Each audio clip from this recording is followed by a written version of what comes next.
Good afternoon. It's Sunday, and it's it's heavy with moisture.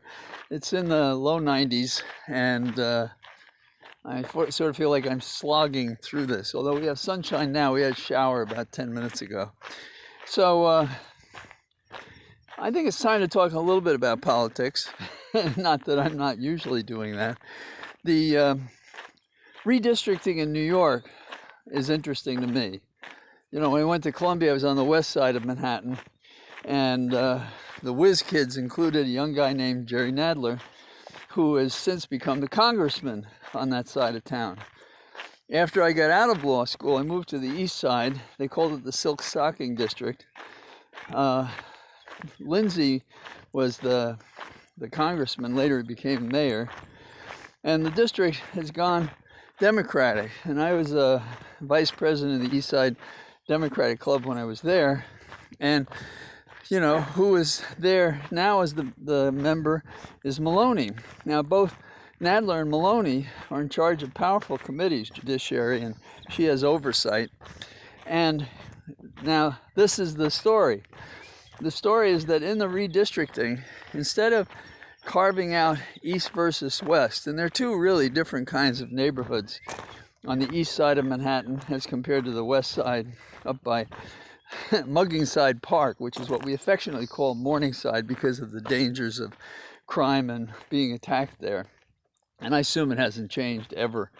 So, and then the east side, well, it's known for, you know, some of these splashy events and so forth. That's why it's called the Silk Stocking District. Although Ed Koch was as down to earth as could be, and he represented that district for some time before he went on to become mayor, after he'd been in the city council. So what have we got? What we have is both Nadler and Maloney are going to have to fight each other for the 12th district. And what happened to their district? Well, their district is now in the south. It's sort of like they cut Manhattan in a way that what was two, east side and west side, became one, and what is south of that has now become a separate district.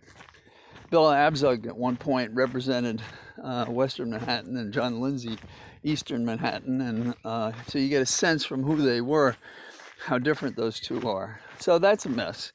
It makes you wonder who had it out for them that tossed them into the race together, and this happens from time to time. So another interesting election story I find is Georgia. Now, Georgia has all these terrible new election laws, and we all know about it.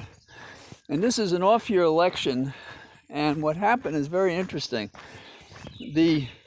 Normally when you have an off-year election, and particularly when you have primaries, you have a big fall-off in votes. People will vote in the presidential election years.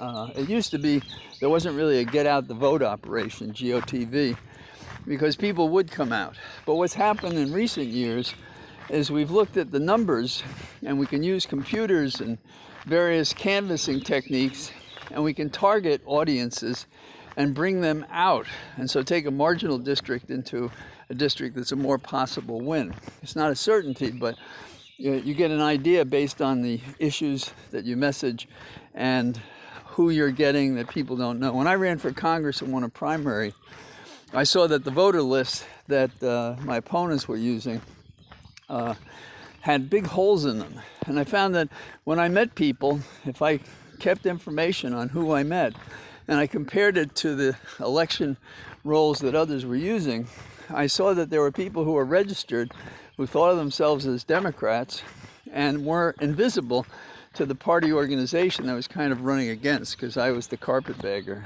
And I won the primary by exactly the margin of votes I identified nobody else had. And so I was mailing to these people for fundraising and sending them information and responding to them, doing what one does. Well, I'm sure that those techniques matter. And down in Georgia, we have more people are turning out now with these terrible voting laws than turned out in 2020. So that's a pretty interesting development. I don't know if it's the response to crawling over glass, but that's a big number.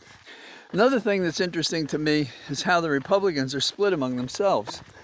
they're upset about the Trump vendetta going after people. So, for example, he supported Perdue, who was the senator who was defeated, and he's decided to run for governor. But as his race went poorly, Trump sort of remained quiet, and other Republicans came forward to support Kemp, the incumbent Republican.